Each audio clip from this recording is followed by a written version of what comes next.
Bonjour à tous et bienvenue sur ce nouveau numéro de Politique publique. L'épineuse question de l'attribution des bourses a retenu notre attention et pour en parler, nous sommes sur ce plateau accompagnés de Jérémy Gustave Zamba et de Ghislain Ngonga. Bonjour messieurs.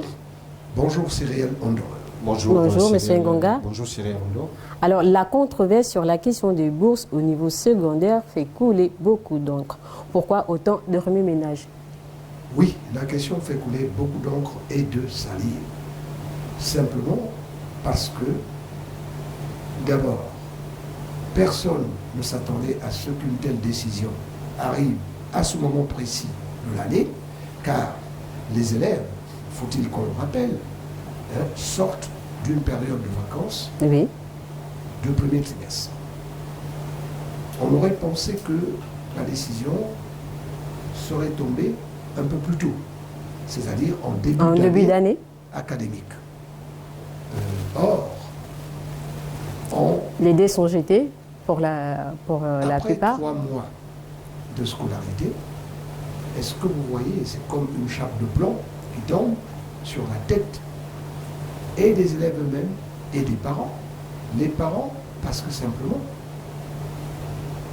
beaucoup de familles sont démunies. Pesons les mots, beaucoup de familles sont démunies. Beaucoup de familles comptent sur la bourse scolaire pour faire en sorte que leur progéniture puisse, à un certain moment de l'année, se prendre en charge et, en même temps, éviter aux familles un minimum de dépenses. Quand on sait ce que ça coûte, la vie dans les familles gabonaises, où, pour reprendre un certain nombre d'études, les hommes vivent avec moins d'$1 par jour. Donc, ça veut dire ce que ça veut dire. Cette décision est arrivée comme par surprise, parce que les esprits n'ont pas été préparés. Et alors, oui, mais le président avait déjà annoncé qu'il allait donner la bourse aux élèves cette année. Il allait donner la bourse, mais le président n'a pas précisé dans quelles conditions il allait donner cette bourse. Il a dit, la bourse revient, parce que il faut qu'on rappelle aux Gabonais que la bourse était supprimée dans les établissements secondaires. Et que le président est venu, à avancer une idée en disant, écoutez, à apporter une information selon laquelle il devait établir la bourse. Mais le président n'est pas allé au fond de la chose. Le président n'a pas dit dans quelles conditions cette bourse devait être attribuée aux élèves. Donc aujourd'hui, le problème, ce sont les conditions, selon vous, M. Ngonga? Effectivement, c'est le problème des conditions. Le véritable problème aujourd'hui sont les conditions d'attribution de cette bourse qui posent véritablement le problème et qui crée actuellement une crise sociale aujourd'hui. Lorsqu'on voit les critères d'attribution de la bourse, il faut d'abord se référer aux anciens textes que j'ai lus à travers les réseaux sociaux, à travers et que disent ces textes justement? J'ai lu un peu dans ce cadre d'émission les conditions d'attribution à travers l'article 81 qui stipule les conditions d'attribution de la bourse au niveau secondaire, qui dit d'abord que la bourse est donnée à la moyenne, enfin à l'élève qui obtient une moyenne de 10 ou supérieure sur 20. Mais malheureusement, lorsque le CTRI arrive après la suppression de cette bourse, il y a une commission, il faut le dire ici, qui a été mise en place. Ça, je vais peut-être paraphraser les propos de Madame le ministre de l'Éducation nationale, qu'il y a eu une commission qui a été mise en place pour étudier les conditions, les critères d'attribution de cette bourse. Donc, cette commission, on peut dire tripartite ou quadripartite plutôt, était composée du ministère de l'Éducation nationale, de l'Agence nationale des bourses du Gabon, l'ANBG, du ministère du budget, de la présidence. Et à travers ces ministères, ils ont mis en exergue l'aspect excellence. Vous allez beaucoup entendre à travers nos autorités. Mais sans pourtant exclure l'aspect social. Est-ce que ça ne rentre pas dans la ligne directrice même de la politique du chef de l'État? qu'il vient pour restaurer la dignité. Vous parlez d'excellence, c'est un bien gros mot. L'excellence, c'est quoi? Qu'est-ce qu'on met en dessous du mot excellence? Parce que l'excellence n'arrive pas, comme l'émergence, n'arrive pas par un claquement de doigts. Ça arrive parce qu'il y a des conditions qui ont été mises en place pour qu'on y arrive. Alors, les conditions ici, crois-je savoir, sont des conditions pédagogiques. Elles sont des conditions à la fois sociales et pédagogiques. C'est-à-dire? Sociales pourquoi? Sociales parce qu'il faut mettre le Gabonais, c'est-à-dire le parent, dans les conditions qui puissent lui permettre de subvenir aux besoins de sa progéniture. Première chose. Secondo, mais il faut bien que, sur le plan pédagogique, il y ait tous les outils nécessaires pour faire du jeune Gabonais un sujet qui puisse être capable de compétir sur la scène, non pas seulement gabonaise, mais également africaine et internationale. Mais c'est pourquoi, justement, le ministre parlait de méritocratie. Voilà. D'où l'intérêt du critère excellence. L'excellence, il faut d'abord partir du principe que même sous l'ère du pouvoir d'Ali Bongo, l'excellence était toujours prônée. Si on fait un peu une petite histoire en arrière, lorsqu'Ali Bongo Ondimba vient au pouvoir, en 2012, la bourse était d'abord attribuée tant au niveau secondaire et universitaire. Et il n'y avait pas de référence de moyenne. Quelque temps plus tard, ils ont vu qu'il faut mettre en exergue l'excellence. D'où vous allez voir aujourd'hui que pour avoir la bourse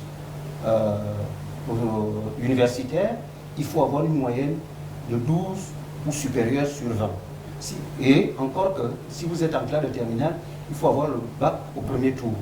Et après, ils ont supprimé la bourse au niveau secondaire. Mais ce que moi je veux peut-être dire ici, cela ne veut pas dire que l'école a été créée le 30 août 2023. L'excellence existe au milieu scolaire depuis des lustres. Feu Omar Bongo primait les meilleurs élèves, Ali Bongo Ondimba déchu primait les meilleurs élèves au palais de la rénovation. Et quand le CTRI arrive, c'est toujours sur cette même lignée qu'il veut impulser la jeunesse de l'excellence. Encore que sous l'ère je crois que M. Zamba n'est pas d'accord avec vous. Sous l'ère de la transition, j'y arrive, mais le ministre, l'actuel ministre Kabila, vous l'avez vu faire le tour de tous les bassins pédagogiques en distribuant des manuels scolaires. Oui. C'est pour améliorer les conditions d'apprentissage de chaque élève et à tous les bassins pédagogiques au niveau national. M. Zamba a quelque chose à redire? Je pense qu'il faut que nous tenions un discours réel. Le vrai problème, le problème de fond est celui de savoir quel est le niveau moyen de l'apprenant gabonais aujourd'hui. Ça, je pense que c'est une question qui doit d'abord mobiliser les enseignants, mobiliser les responsables pédagogiques, quitte à ce qu'on aille vers des états généraux, mais ne concernant que cette question essentielle. Mais la commission qui a été mise en place, justement... Il faut d'abord que l'on se penche sur la question du niveau moyen de l'élève gabonais, de l'apprenant gabonais. Première chose. Secondo, parce que la décision de ramener l'acquisition de la bourse à la moyenne de 10 sur 20 n'est pas une décision fortuite. De 10 ou de 11 et de 12? Elle était à 10 sur 20. Oui, elle était à 10. Ça veut simplement dire que quoi? Ça veut simplement dire que l'on a jaugé le niveau. Parce que il n'y a pas que l'aspect social qui soit pris en compte ici. Mais il y a également celui du niveau de l'apprenant gabonais.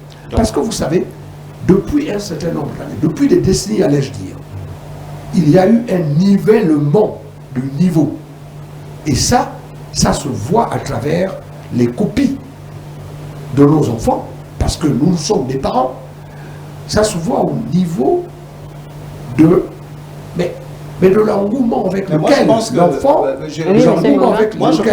va à l'école. Le niveau n'a aucun lien avec l'attribution de la bourse. le niveau émane de l'élève, de l'apprenant eux-mêmes et avec l'appui et les parents et son établissement. Mais encore faut-il que... Non, mais encore faut-il... Laissons M. Ngonga finir son propos, s'il vous plaît. Je dis, encore faut-il que l'on prépare d'abord le sujet à être excellent. C'est de ça que je parle. C'est-à-dire, le problème de la moyenne, ce n'est pas ça qui m'intéresse fondamentalement. Mais moi, le problème, c'est celui de la formation de l'individu. C'est-à-dire qu'on reparte d'abord à la maternelle. Mais ces enfants ont des enseignants pour voir quels sont les outils. Et les outils, c'est quoi? Les outils, ce n'est pas que l'enfant lui-même. Mais les outils, c'est aussi le formateur. Le formateur, c'est qui? Voici les problèmes de fond. Le formateur, c'est qui? Comment entreprend-il son travail? Comment fait-il pour exercer la pédagogie? C'est-à-dire, comment fait-il pour faire comprendre les mots aux enfants? C'est tout un ensemble d'éléments qui doivent entrer dans l'engrenage pour qu'ensuite on se mette à penser à rehausser la moyenne, par exemple, pour attribuer la bourse à X ou à Y. Mais une commission a bel et bien été mise en place. Voilà. C'est ce que je dis que une commission a été mise en place, comme je disais, une commission composée du ministère de l'Enseignement supérieur, l'enseignement, l'éducation nationale, la NBG. Est-ce qu'ils ont tenu compte justement de ces critères? Si ils ont adopté ce niveau, il faut faire attention. Si on regarde les dernières statistiques des différents résultats de fin d'année au Gabon, hein, la courbe actuellement, elle est ascendante. C'est plus comme des années, on va dire peut-être les années 90 où il y avait des grèves à répétition, où il y avait des mots qui minaient sur la surpopulation scolaire en milieu, dans les salles de classe. Il y a eu quand même une mini-volonté politique à réduire le nombre qui était sans cesse croissant dans les salles de classe. Il y a quand même eu la construction des nouvelles salles de classe par endroit, par d'autres, des nouveaux établissements. Donc il y a une petite amélioration en matière d'éducation dans le système gabonais aujourd'hui. Et s'il faut parler aussi dans le cadre de la formation, je pense que même moi j'ai appris, on me disait que l'enseignant ne donne pas 100% ses connaissances à l'élève. Il donne peut-être, ce sera 100 ou 50%, le reste des 50%, ça appartient à l'élève lui-même pour être compétitif. Ça veut dire quoi? L'élève doit prendre conscience que je dois étudier les leçons, que je sois parmi des meilleurs. Est-ce que notre jeunesse, justement, est dans cet état d'esprit? Je ne parle pas de la jeunesse. Non, je ne parle pas de la jeunesse. Qu'est-ce qui peut différencier entre l'ancienne jeunesse et la jeunesse aujourd'hui? Ce n'est qu'une volonté, on va dire, une volonté dualiste entre les parents et l'apprenant. Bon, comparaison n'étant pas raison. Vous prenez deux époques. Vous prenez celle des années 90 et vous prenez celle des années 2000. Bon, vous avez parlé de quoi? Des grèves.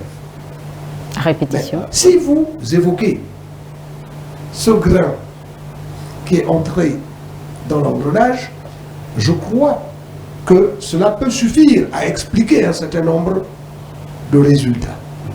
Donc, ça ne veut pas dire que les élèves des années 90 étaient meilleurs, étaient moins bons que ceux d'aujourd'hui. Effectivement. À qui vous semblez accorder, mais insatisfait. Je dis simplement qu'il faut, en toute chose, avoir raison de garder. Pourquoi?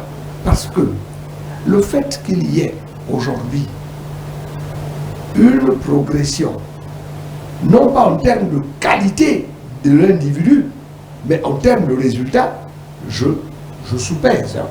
Non pas en termes de qualité de l'individu, mais en termes de résultat, n'insinue pas qu'il y ait une progression qualitative chez l'apprenant. Je dis, il y a un débat de fond qu'il faut que l'on mène. Ce débat de fond, on peut le mener parce que nous avons des spécialistes de l'éducation qui peuvent s'y pencher pour nous apporter en réalité les résultats que nous attendons. Encore faut-il que ces résultats soient pris en compte par la suite. Au final, est-ce que le président a mal fait de ramener les bourses? Mais on va laisser M. Ngonga débuter. Je ne pense pas que le président a mal fait de ramener la bourse. Lorsque le président annonce quelque chose, annonce une nouvelle telle que le retour, une nouvelle mesure, oui. Une nouvelle mesure, effectivement, cela nécessite que les différentes institutions étudient la proposition du chef de l'État. C'est ce qu'a fait cette commission mise en place. Et effectivement, cela ne doit pas s'arrêter sur cette commission. Il faut que les dispositions en vigueur soient prises en compte au Parlement et promulguées par le chef de l'État. Moi, je pense que la décision d'attribuer les bourses n'est pas mauvaise. La décision aussi d'opter la moyenne au premier cycle de 12 et au second cycle de 11 n'est pas aussi mauvaise. Nous l'avons toujours dit que si on veut prôner l'excellence, on ne peut pas aussi attendre ceux-là qui sont médiocres. Parce qu'au pouvoir déchu d'Ali Bongo, les Gabonais ont toujours lamenté à ce qu'il y avait une sorte de médiocratie dans la gouvernance à cause des bras cassés et certains qui n'avaient pas de niveau, qui ne connaissaient pas ce qu'ils faisaient. Maintenant, lorsque le CTI arrive pour redresser quelque chose, mais l'excellence passe aussi à travers l'école, à travers la mise en place de certaines dispositions qui peuvent permettre à ce que chacun puisse savoir que déjà, ce n'est pas la bourse qui me permet d'avancer, mais je peux aussi m'avancer, je peux aussi avancer à travers l'acquisition de bourses en ayant une moyenne plus de 12. Pourquoi pas ne pas avoir bénéficié de l'offre de la bourse étrangère au-delà de la bourse nationale. C'est-à-dire, si on arrive en classe de terminale, on n'a pas que 12, on peut aller à 13 ou 14 sur 20. Monsieur Zamba, votre point de vue? Bon, mon point de vue, il est tout simplement celui de reconnaître au président de la République son côté déjà social, qui fait qu'il fasse revenir la bourse. C'est un fait. Et en fait, je crois que tous les Gabonais, comme moi, applaudissent. Mais, de l'autre côté, il y a que le président de la République devrait tenir compte d'un certain nombre de critères d'attribution de bourse. Parce que nous n'entrons plus là dans le cadre purement social. Mais il y a que la bourse, elle a été attribuée pour faire quoi? Mais pour aider... Pour alléger les ménages. Mais les ménages, mais pour aider les familles à subvenir aux besoins de leurs enfants. C'est par ricochet qu'on a créé la bourse. Bon. Et donc, de ce point de vue, ce n'est pas une mauvaise chose parce que Ali Bongo Ondimba et son équipe et son régime ne peuvent pas nous expliquer pourquoi, alors que le pays est un pays qu'ils disaient prospère et promis à l'émergence, la bourse des élèves a été supprimée. Donc on disait même que, mais elle n'a pas été supprimée. Elle a été supprimée peut-être de manière officielle, mais que l'argent était certainement décaissé et qu'il allait dans les poches de certains. Comme disait Pierre Claver, l'argent même volé va toujours dans les poches de ceux qui en ont déjà. Et la culture, c'est pareil. Et le qualifier que c'était un scandale, un vrai scandale. Vous voyez un peu? Donc, moi je dis, le président de la transition n'a pas mal fait, parce que c'était l'une des préoccupations des Gabonais, la bourse scolaire. Il n'y a pas que les apprenants qui l'attendaient, cette décision, mais il y a également les parents. Il y a la communauté gabonaise qui l'attendait. Et donc, si la décision avait été prise ou a été prise, je crois que ce n'est que du bon au cœur pour les Gabonais. Mais maintenant, il y a un problème. C'est celui, par exemple, du temps. Parce qu'avant de prendre une décision, il faut jauger quelles peuvent être les conséquences de cette décision. Votre mot de fin? Oui, bon. Je dis simplement que, bon, mais c'est bien que cette décision ait été prise, non pas celle du relèvement de la moyenne pour obtenir la bourse, mais celle de l'acquisition de la bourse ou du retour de la bourse chez nos enfants du secondaire, mais il y a que la décision devait, à mon humble avis, être prise pour l'année qui vient. Parce que là, elle est prise de manière abrupte. Donc, ça peut susciter un certain nombre de réactions. Et d'ailleurs, on a vu déjà Mwanda et Franceville. Je ne sais pas qui est derrière, mais ce que je vois, c'est qu'il y a quand même une manifestation des élèves qui se disent, peut-être comme moi, que la décision est tombée comme un coup près, alors qu'elle aurait pu être annoncée, mais que l'effectivité de l'application devait peut-être intervenir l'année académique prochaine. Voilà, c'est ici que pour fin cette émission de politique publique, nous vous disons à très bientôt sur Proximité Web TV pour un prochain numéro.